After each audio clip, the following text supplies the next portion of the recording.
po sa basket yung boxer or yung brief na ipiplex ko ngayon. This is our brief, na bikini type guys na brief. 3 pieces per pack na po yan. All white, all black, assorted color from small to double XL, and this is how it looks like for the brief. And para po sa mga mahilig dyan guys sa fitted na brief, go for this item. Naka-finish na guys sa basket for only 300 plus pesos. Ito guys yung front part niya. Ito naman guys yung butt area niya. Yan, ito guys yung butt area.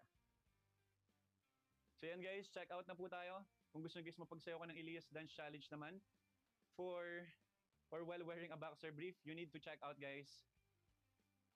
7 na lang. Last 7 na lang guys. Pero mag-end na kasi ako ng live. Tingnan natin guys kung makakahabol. Last ano na lang guys. Last 2 minutes. Mukhang malabo na pala, no? Mukhang malabo na tayo guys makapagsayo ng Elias Dance Challenge ulit. But anyway guys, eto na po. May 2 minutes pa kayo guys para ma-reach yung 7 items sold. Last 7 items sold na lang guys. Mapapagsayo nyo ako ng Elias Dance Challenge habang naka-boxer brief. Last 7 items sold na lang.